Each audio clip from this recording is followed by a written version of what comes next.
bir tamoqning diqqat qiladigan nuqtasi ipi va nurg'un do'stlar bu so'sin padiganda xamsay qilishni yaxshi ko'rdi-yu, ammo churuk o'z tilida qilishni bilmaydi ekanmiz. Ona xo'sin nemishqa biz qilgandek emas restoranlarga deb faraqat qilgan narsaga keltirib qo'yibmiz. Hammalar bir minut vaqtlarni chiqarib bayna qaraylar. Bir juğa padiganda mo'shuncha qag'ini ichi qapti, teg'i buni kitishini qilsangizlar, teg'imin nepiz uzu chiqadi emasmi? Sayingizlar zayqotmaydi deb men yangini qilmayli mo'shuni qilaverdim. Tuqqanlarim cho'qim inchik to'raymiz ekan. Ana buni ba'zi do'stlar aldirabla qaynoq suv bosadi ekanmiz. Yo'q, basmaymiz. Tuzni mijib o'tirib ekanmiz. Yo'q, qat'iy. Faqat bir qo'shiq shikarsa qo'ysizlar, yaxshi aralashtirib 15 minut qo'y qo'ysizlar, paqiraq ham asl ta'mini saqlab qolgan holati churuk turib yumshaydi. Meshaga cho'qim bir yurak keldi. Yo'g'a oshpazlar hagiz deb hammaydigan yerlari bo'chi.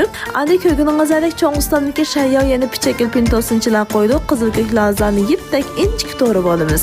Samsoqni mijaqariq izib tayyoq olsak bo'ldi. Mo'tqalarim 15 minutdagi meni padiginimiz yumshab tayyor bo'pti. Yumshabdi-yu, lekin jiqqitan suv ichib ketmabdi. Rangi ebayqidek paqiraq turganda tuqqanlar shuna qo'sin bir aqli siqatib, aka yumshaqaga pintozni suvda bir o'tkazib, aka yug'nara qachimizga to'kamiz. Ani inchik to'rvaga qizil ko'klarni, bitta gulmalar, bitta yulduz belgisini joyida savagandiki, azroq qissa va shi qizga qiziq mayni ustiga samsoqni oq kunjitasa bir piqitib sal ko'ydirib olgandiki, aka qo'ysak bo'ldi. Jumot tuqqanlarim xamta tiqamg'ay samsog'ingizlar. Mo'sh samsoq bu xamsaga alayda ta'mbirdi. Andi cho'ng'istamniki so'g'oq sayt qusli bir qo'shiq solaverirsizlar. Ma'noda har xil dori-darmonlar bor. Tuqqanlarim aka ochiq suv qo'yib o'zingizga qilgan yog'mish qiyam bo'lamdi. Ya cho'ng'istamniki tayyor yog'mish qiyam bo'lsa, shuni deb bir qo'shiqsa qo'ysangizlar bo'ldi. Yaxshi aralashtirsangizlar, rangi par paqirab turdigan yesingizlar intan churuk ham yeshlik pintoz so'sin kalak pasay xamsayingizlar tayyor bo'ldi degan gapni. Biz tuqqanlarim sizlar biqingizlar.